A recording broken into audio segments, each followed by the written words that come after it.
প্রায় অভিযোগগুলির নেচার কিন্তু একই টাইপেরই। হ্যাঁ, অবৈধভাবে সম্পদ উপার্জন, তারপর আপনার ক্ষমতার অপব্যবহার, বিদেশে টাকা অর্থ পাচার, এগুলি একেবারে কমন নেচারের অভিযোগ।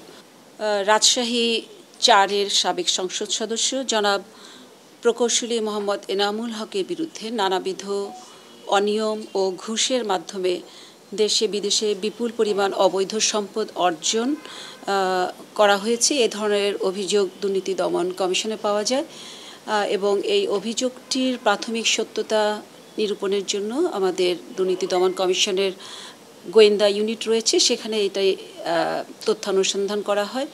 এতে প্রাথমিকভাবে কিছু সত্যতা পাওয়া গেছে।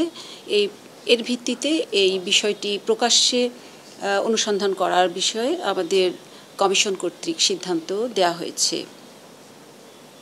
এছাড়া মানিকগঞ্জ 1-এর সাবেক সংসদ সদস্য ক্রিকেটার জনাব AM নাইমুর রহমান দুর্জয়, তার বিরুদ্ধে দুর্নীতি ও বেআইনি কার্যকলাপের মাধ্যমে আরিচা নৌ টার্মিনালের নিকটবর্তী BIWT এর জমি সহ বিভিন্ন জায়গায় জমি এবং নামে বেনামে বিপুল পরিমাণ সম্পদ অর্জন করেছেন মর্মেও আমাদের কাছে একটি অভিযোগ পাওয়া গেছে।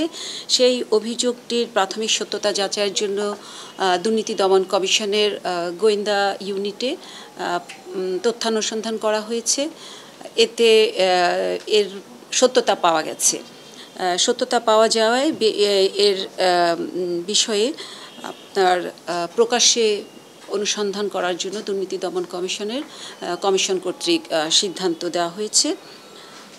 তাছাড়া আমাদের সাবেক স্বাস্থ্যমন্ত্রী জনাব মোহাম্মদ নাসিম এর ছেলে জনাব তমাল মনসুরের বিরুদ্ধে দুর্নীতি, ক্ষমতার অপব্যবহার করে গাজীপুরের শহীদ তাজউদ্দিন মেডিকেল কলেজ ও হাসপাতালের সরকারি ক্রয় সংক্রান্ত বিষয়ে 175 কোটি টাকার অর্থ আত্মসাতের বিষয়ে অভিযোগ পাওয়া যায়।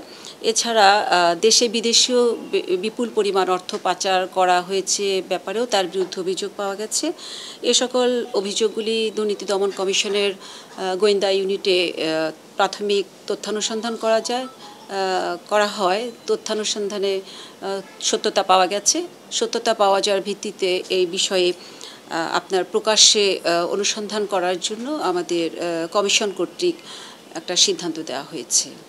মন্ত্রী এমপিদের বিরুদ্ধে ইনকোয়ারি শুরু হয়েছে সাবেক, এখন আজকেও এসেছে। সব মিলে আমরা আমাদের পরিসংখ্যান অনুযায়ী অনেকের বিষয়ে ইনকোয়ারিগুলো মোটা দাগে যদি বলেন তাদের বিষয়ে মূলত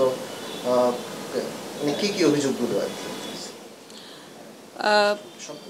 সব না, প্রায় অভিযোগগুলির নেচার কিন্তু একই টাইপেরই। হ্যাঁ, অবৈধভাবে সম্পদ উপার্জন, তারপর আপনার ক্ষমতার অপব্যবহার, বিদেশে টাকা অর্থ পাচার, এগুলি একেবারে কমন নেচারের অভিযোগ। তো সবগুলি অভিযোগ প্রকাশ অনুসন্ধানের জন্য কিন্তু কার্যক্রম চলছে। হ্যাঁ, এগুলি তো বিভিন্ন টিম গঠন করে দেওয়া হয়েছে, তারা কার্যক্রম চালাচ্ছেন।